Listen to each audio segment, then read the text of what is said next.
Hello नमस्कार दोस्तों, कैसे हैं आप सभी। एक बार फिर से आप सभी का स्वागत है आपके अपने यूट्यूब चैनल प्रॉफिट स्टडी में। तो जैसा कि आप सभी को पता है कि बनारस लोकोमोटिव्स बनारसी की तरफ से आपका 374 पोस्ट पे 10th पास और आईटीआई पास के लिए यहाँ पे रेलवे की तरफ से नोटिफिकेशन जो है जारी कर दिया गया है, जिसमें टोटल पोस्ट का जो संख्या है वो 374 रखा गया है। इसका डिटेल वीडियो हमने पहले आपको दे दिया है। अगर वो वीडियो नहीं देखे हैं तो डिस्क्रिप्शन चेकआउट कर लीजिएगा, वहां पे आपको फुल डिटेल मिल जाएगा। इसके साथ साथ ऑफिशियल नोटिफिकेशन को आपको डाउनलोड करने के लिए आपको सीधे चले जा रहा है प्रॉफिट स्टडी का ऑफिशियल साइट पे, जिसका लिंक आपको वीडियो का डिस्क्रिप्शन में दिया गया है। तो फाइनली आज की इस वीडियो में हम लोग देखेंगे कि जो बीएलडब्ल्यू बनारस का अप्रेंटिसशिप का नोटिफिकेशन जारी किया गया है, उसका फाइनली आपको कैसे करके स्टेप बाय स्टेप आवेदन करना है। 10th में आपको कितना नंबर डालना है, आईटीआई में कैसे कितना नंबर डालना है, रजिस्ट्रेशन कैसे करना है, रजिस्ट्रेशन के उपरांत आपको पेमेंट कैसे करना है, लॉगिन कैसे करना है, आज की इस वीडियो में सारा डिटेल को कवर करने वाले हैं। तो चलिए वीडियो की शुरुआत करते हैं। उससे पहले जो लोग भी चैनल पर फर्स्ट टाइम है सब्सक्राइब नहीं किए, सब्सक्राइब करके बेल बटन ऑन कर दीजिएगा,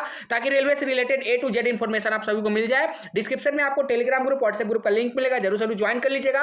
हर तरह का छोटा से बड़ा अपडेट आपको वहां पे देखने को मिलते रहता है। तो चलिए स्टेप बाय स्टेप देखते हैं कि कैसे करके आप इसका ऑनलाइन आवेदन फिल कर सकते हैं। तो देखिए यहां से स्टेप बाय स्टेप समझेंगे कि कैसे करके आपका बीएलडब्ल्यू 374 पोस्ट, जिसमें आईटीआई और नॉन आईटीआई वाले कैंडिडेट के लिए अप्रेंटिसशिप का भर्ती का नोटिफिकेशन रेलवे से निकाला गया है, उसका जो फॉर्म है कैसे अप्लाई करना है। ठीक है, स्टेप बाय स्टेप समझिएगा। अगर छोटी सी भी गलती करते हैं तो आपका फॉर्म यहाँ पे सीधा रिजेक्ट हो जाएगा। अगर इसमें इंपॉर्टेंट डेटेस के बारे में बात करें तो नोटिफिकेशन आपका आया है 46 बैच के रिगार्डिंग आया है। एक्ट अप्रेंटिस सेशन आपका 22-23 सेशन है। नोटिफिकेशन डेट कब निकाला गया तो 26 अक्टूबर 2023 12 बजे तक नोटिफिकेशन आया। लास्ट डेट के बारे में बात करें तो 25 नवंबर 2023 शाम के 4:45 तक ऑल ओवर इंडिया के कैंडिडेट यहां पे रजिस्ट्रेशन कर सकते हैं। फीस पेमेंट का बात करें तो सेम डेट है आपका, लास्ट डेट और फीस पेमेंट का सेम डेट रखा गया है। लास्ट डेट आपका अपलोडिंग डॉक्यूमेंट का 27 नवंबर रखा गया है, क्योंकि इसमें जो प्रोसेस है थोड़ा सा अलग है। देखिए सबसे पहले आपको फॉर्म अप्लाई करने के लिए आपको ऑनलाइन रजिस्ट्रेशन करना पड़ेगा। उसके बाद आपको यहां पे एग्जाम का जो एग्जामिनेशन फीस है या फिर एप्लीकेशन फीस बोल लीजिए, वो आपको पेमेंट करना पड़ेगा। उसके बाद fill online application form and upload scan document. ठीक है, तीसरा प्रोसेस में आपको अपना डॉक्यूमेंट अपलोड करना है, और चौथा प्रोसेस में आपको आपका जो पेज का प्रिंट आउट है, फाइनल प्रिंट आउट, वो आपको मिल जाएगा। तो पूरा वीडियो में हम कवर करेंगे रजिस्ट्रेशन से लेकर फाइनल प्रिंट आउट तक। ठीक है ना। तो चलिए फाइनली अभी आप देख रहे हो, इसका अप्लाई करने के लिए आपको डिस्क्रिप्शन में लिंक मिल जाएगा। नहीं तो कुछ नहीं करना है, सीधा आपको गूगल पे आना है और टाइप करना है प्रॉफिट स्टडी। ठीक है, जैसे आप प्रॉफिट स्टडी टाइप करिएगा तो आपके सामने देखिए इस तरह का इंटरफेस आ जाएगा। तो आपके सामने इस तरह का इंटरफेस आएगा। प्रॉफिट स्टडी का ऑफिशियल साइट पे आने के बाद आपको स्क्रॉल करके नीचे बढ़ना है, और यहाँ पे देखिए आपको अपडेट मिल जाएगा कि पीएलडब्ल्यू बनारस रेलवे का नया जो अप्रेंटिस आया है उसका लिंक फाइनली यहाँ पे एक्टिव हो गया है। उसके बाद जैसे आप लिंक पे क्लिक करिएगा तो आपके सामने इस तरह का जो पोर्शन है वो आर्टिकल है पूरा ओपन हो जाएगा। उसके बाद आपको कुछ नहीं करना है, बस स्क्रॉल करके नीचे बढ़ना है। ठीक है, स्क्रॉल करके यहाँ पे नीचे बढ़िएगा तो यहाँ पे देखिए आपको सारा जो रजिस्ट्रेशन का और लॉगिन का ऑप्शन मिलेगा। जो कैंडिडेट नहीं होंगे, रजिस्ट्रेशन नहीं किए होंगे, वो रजिस्ट्रेशन वाले ऑप्शन पे क्लिक करेंगे। जो कैंडिडेट रजिस्ट्रेशन कर लिए हैं वो लॉगिन वाले ऑप्शन पे क्लिक करेंगे। तो चलिए फाइनली हम शुरुआत करते हैं, और रजिस्ट्रेशन के साथ वीडियो को एंड तक देखिएगा, और कोई भी इंपॉर्टेंट अपडेट को बिल्कुल भी मिस मत करिएगा। तो जैसे ही रजिस्ट्रेशन वाले ऑप्शन पे क्लिक करिएगा तो आप फाइनली आ जाएगा पीएलडब्ल्यू के ऑफिशियल साइट पे, जहां पे आपका 46 बैच का अप्रेंटिसशिप के रिगार्डिंग अपडेट के लिए बोला गया है। ठीक है, अब यहां पे आपको कौन कौन सा जानकारी देना है, ध्यान से समझिएगा। सबसे पहले आपको ये चूज करने के लिए बोल रहा है कि आप आईटीआई से फॉर्म अप्लाई करेंगे या फिर नॉन आईटीआई से। देख लीजिए, ठीक है, आईटीआई और नॉन आईटीआई। अगर आप सिंपल 10th पास होंगे, आपके पास आईटीआई का डिग्री नहीं होगा, तो आपको नॉन आईटीआई सेलेक्ट करना है, और अगर आप आईटीआई पास है तो सीधा आपको आईटीआई यहां पे सेलेक्ट करना है। तो हम फाइनली आईटीआई को सेलेक्ट कर लेते हैं। उसके बाद आपसे पूछा जा रहा है कि आईटीआई में आपका कौन सा ट्रेड है। ठीक है, ट्रेड के बारे में आपको यहां पे अपना ट्रेड सेलेक्ट कर लेना है। तो आपने जिस भी ट्रेड आईटीआई किया है, चाहे आपका फीटर है, carpenter, painter, machinist, welder, electrician, total यहाँ पे 6 तरह के कैंडिडेट को मौका दिया गया है। तो हम सपोज एग्जांपल के तौर पे हम यहाँ पे फीटर ट्रेड ले लेते हैं। आपको वही ट्रेड सेलेक्ट करना है जिससे आपने यहाँ पे आईटीआई कर रखा है। उसके बाद आपको अपना नाम, फादर नेम, मदर नेम, माता का नाम, आपका जेंडर, ठीक है, उसके बाद आपका कैटेगरी, जिस कैटेगरी से का आपका पास स्टेट का या फिर सेंट्रल का कास्ट सर्टिफिकेट होना मैंडेटरी है। उसके बाद अगर आप एक्स सर्विसमैन है तो उसको सेलेक्ट कर लीजिएगा। अगर आप पीडब्ल्यूडी कैटेगरी से आते हैं तो उसको सेलेक्ट कर लीजिएगा। ठीक है, तो फटाफट चलिए करके हम यहाँ पे आपको बता भी देते हैं, ताकि आपको किसी भी तरह का कठिनाई का सामना यहाँ पे ना करना पड़े। ठीक है ना। चलिए इतना फाइनली सेलेक्ट करने के बाद आपको क्या करना है कि आपको अपना डीओबी डालना है, और डीओबी डालने के बाद आपको यहां पे देखिए एक ऑप्शन मिलेगा चेक एज एलिजिबिलिटी। ठीक है, क्योंकि आप सभी को पता है कि 10th का जो एज का क्राइटेरिया है वो आपका अलग रखा गया है, और आईटीआई का जो एज का क्राइटेरिया है वो अलग रखा गया, दोनों डिफरेंट है एक दूसरे से। ठीक है ना। चलिए, तो जो भी आपका डीओबी होगा वो आपको डीओबी अपना यहाँ पे फिल कर देना है, और डीओबी फिल करने के बाद आपको ये जो ऑप्शन है चेक एज एलिजिबिलिटी पे आपको क्लिक करना है। तो देखिए हमने आपका एक डीओबी यहाँ पे पुट कर दिया और उसके बाद आपका इस ऑप्शन पे क्लिक किए। तो क्लिक करने के बाद आपको यहाँ पे शो कर रहा है कि you are eligible for act apprentice. ठीक है, आपको यहाँ पे शो कर देगा, क्योंकि जब तक आप एलिजिबल नहीं होइएगा तब तक आपके सामने जो पूरा फॉर्म है आप फिल सही से नहीं कर पाइएगा। उसके बाद आपको अपना मोबाइल नंबर डालना है और ईमेल आईडी डालना है, कंफर्म ईमेल आईडी डालना है। याद रखिएगा कि मोबाइल नंबर वैसा ही होना चाहिए जो एक्टिव हो और मेल आईडी भी वैसा ही होना चाहिए एक्टिव हो। ऐसा नहीं कि मेल आईडी आप कोई भी डाल दिए और बाद में आपके पास कोई भी जानकारी नहीं है आपके मेल के रिगार्डिंग, तो फिर आपका सिलेक्शन होने के बावजूद भी, आप शॉर्टलिस्टेड होने के बावजूद भी आप ज्वाइनिंग तक नहीं पहुंच पाओगे। ठीक है ना। चलिए, तो ये सारा छोटी छोटी बात पे आपको ध्यान रखना है। उसके बाद आते हैं मेन आपका कि एजुकेशनल डिटेल।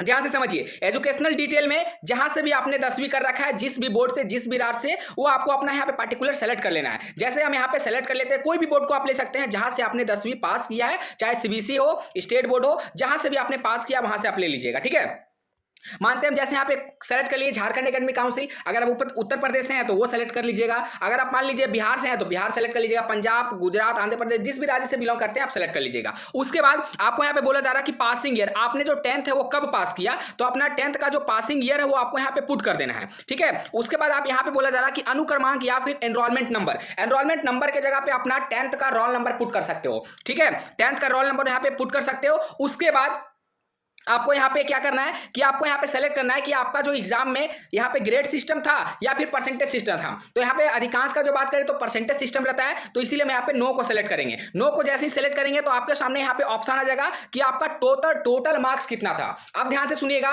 जितने भी कैंडिडेट ऑनलाइन आवेदन करेंगे आपको 500 ही फिल करना है।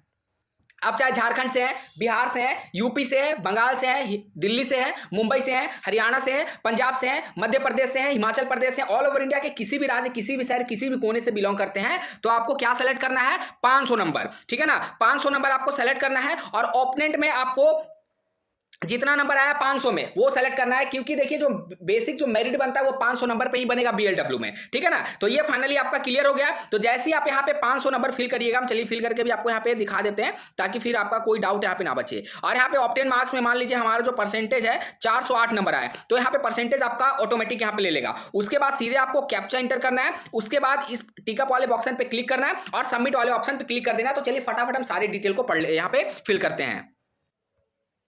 तो जैसे सारा डिटेल फिल हो जाएगा उसके बाद आपको यहाँ पे सबमिट वाला बटन पे क्लिक करना है। याद रखिएगा कि जो जो कंपलसरी डिटेल मांगा गया है सही से डिटेल फिल करिएगा तो ही आपका फॉर्म यहाँ पे सबमिट होगा। तो चलिए फाइनली यहाँ पे सबमिट का जो बटन रहता है उस पर क्लिक करेंगे तो देखिए अब यहाँ पे ऑटोमेटिक आपको बता दे रहा है कि हमने अभी तक 10th का एनरोलमेंट नंबर फिल नहीं किया, तो चलिए उसे फिल करते हैं। अब चलिए हमारी फाइनली सारा कुछ यहाँ पे फिल हो गया। आप सबमिट करते हैं फॉर्म को और यहाँ पे याद रखिएगा एक बार सबमिट कर देने के बाद फिर आप उसमें कोई भी मॉडिफिकेशन एडिट वगैरह नहीं कर सकते हैं। तो फाइनली हमारा यहाँ पे फॉर्म जो है सबमिट हो गया है और उसके बाद आपका जो यहाँ पे कंट्रोल नंबर रहेगा उसे आपको नोट डाउन करके रख लेना है।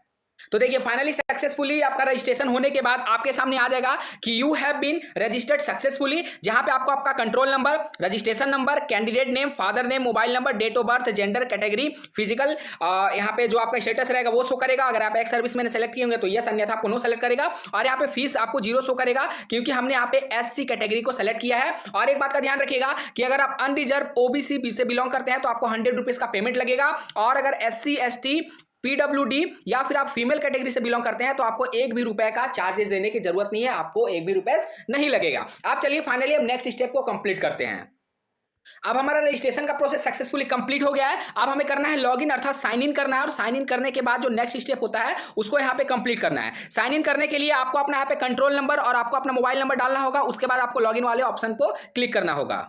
तो फाइनली लॉगिन करने के बाद हम यहाँ पे पेज पे लॉगिन कर चुके हैं और उसके बाद आपको यहाँ पे जो अदर डिटेल फिल करना है उसके बारे में आपको यहाँ पे जानकारी दिया गया कि आपको क्या क्या यहाँ पे पुटअप करना है। सबसे पहले आपको अपना एड्रेस फिल करना है। ठीक है, एड्रेस में आपका पिन कोड होना चाहिए और जिस भी सिटी शहर से बिलोंग करते हो वो आपको सिटी शहर भी अपना सेलेक्ट कर लेना है। उसके बाद अगर आपका करस्पॉन्डिंग एड्रेस और परमानेंट अगर एड्रेस सेम है तो आपको इस बॉक्स में टिक आउट कर देना है। उसके बाद आपको अपना आईटीआई का डिटेल देना है कि आपका आईटीआई का जो सर्टिफिकेट है वो किस टाइप का है। किस टाइप का कहने का मतलब है कि एनसीवीटी है या फिर एससीवीटी है। उसके बाद आपका आईटीआई ट्रेड तो आपने पहले सेलेक्ट कर लिया है, आपका आईटीआई का इंस्टीट्यूट का नाम यहाँ पे बोला गया है, आईटीआई का पासिंग ईयर कब आपने आईटीआई पास किया, और यहाँ पे फाइनल ईयर एग्जाम का रोल नंबर आपको यहाँ पे डालना है। तो सभी सावधानी से डालिएगा, गलती बिल्कुल भी मत करिएगा। अब बात करते हैं कि डॉक्यूमेंट में आपको क्या क्या अपलोड करना है। तो डॉक्यूमेंट में सबसे पहले आपको इमेज अपलोड करना है जिसका जो साइज है 15 केबी से लेकर 50 केबी के बीच होना चाहिए। दूसरा, सिग्नेचर अपलोड करना है। सिग्नेचर का जो साइज यहाँ पे बोला गया है 5 केबी से लेकर 30 केबी के बीच होना चाहिए। ध्यान दीजिएगा, क्योंकि जब तक आपका साइज इसके अकॉर्डिंग नहीं होगा तब तक आपका डॉक्यूमेंट यहाँ पे अपलोड नहीं होगा। उसके बाद आपको अपना मार्कशीट अपलोड करना है। मार्कशीट का जो साइज है 100 MB से लेकर 200 MB के बीच होना चाहिए, ठीक है ना। नेक्स्ट यहाँ पे देखिए आईटीआई का फाइनल मार्कशीट, जिसमें आपका 100 से 200 केबी के बीच इसका साइज रखा गया है। और लास्ट में आपका कास्ट सर्टिफिकेट अपलोड करना है, जिसका भी साइज आपका 100 से 200 केबी के बीच रखा गया है। उसके बाद फाइनली आपको लास्ट में कैप्चा को एंटर करके टिक बॉक्स में यहाँ पे टिक करके और उसके बाद आपको फाइनल यहाँ पे सबमिट वाले ऑप्शन पे क्लिक कर देना है। आपका फॉर्म यहाँ पे क्या हो जाएगा, सबमिट 100% कंप्लीट हो जाएगा। बस इतना ही काम करना है, मतलब सबसे ईजी है आपका बीएलडब्ल्यू रेलवे अप्रेंटिस का फॉर्म को अप्लाई करना, ठीक है। तो चलिए फटाफट सभी डिटेल को कंप्लीट करते हैं। तो देखिए फाइनली हमारा फॉर्म जो है सक्सेसफुली सबमिट हो गया, सक्सेसफुली अप्लाई हो गया। अब यहाँ पे प्रिंट का ऑप्शन आ गया, सिंपल आपको यहाँ पे जाके प्रिंट कर लेना और प्रिंट आउट जो है जरूर से जरूर रख लीजिएगा, क्योंकि आपका डीवी के टाइम आपसे मांगा जा सकता है, ठीक है ना। पर हाँ, आपको डॉक्यूमेंट अपलोड करने से पहले आपको 100 रुपीज का पेमेंट करना होगा और पेमेंट करना बिल्कुल ही सिंपल है, कोई इसमें हार्ड काम नहीं है, ठीक है। वो आप भी आराम से कर सकते हो। तो ये फाइनली था, हम लोगों ने देखा कि PLW railway apprentice ITI non ITI जिसमें 10th पास वाले भी अप्लाई कर सकते हैं, उसका स्टेप बाय स्टेप हम सभी कैसे इसका आवेदन कर सकते हैं। प्रिंट को संभाल के रख लीजिएगा, आपको डीवी में और जरूरत पड़ सकता है, मैं बार बार बोल रहा हूं, ठीक है। बाकी इसका प्रीवियस अगर कटअप नहीं देखें तो डिस्क्रिप्शन चेकआउट कर लीजिएगा। डिस्क्रिप्शन में आपको लिंक मिलेगा ऑनलाइन आवेदन करने के लिए, नहीं तो प्रॉफिट स्टडी ऑफिशियल साइट पे जाने के बाद जॉब सेक्शन में जाइएगा, वहां पे आपको पीएलडब्ल्यू के रिगार्डिंग अपडेट मिल जाएगा। और बाकी तो हम लोगों ने सारा वीडियो में देखा कि कैसे कैसे करके रजिस्ट्रेशन करना है, लॉगिन करना है, डॉक्यूमेंट कैसे अपलोड करना है, सारा डिटेल आपको वीडियो में मिल गया। चलिए आज के लिए इतने। बाकी से रिलेटेड आपके मन में जो भी सवाल होगा, डाउट होगा, हमें कमेंट बॉक्स में कमेंट करके जरूर बताइएगा। पल पल का अपडेट पाने के लिए चैनल को सब्सक्राइब नहीं कर लीजिएगा, ताकि रेलवे से related A to Z information आप सभी को मिलती रहे। फिर से मिलेंगे आपसे नई भर्ती नई जानकारी के साथ, तब तक के लिए जय हिंद जय भारत।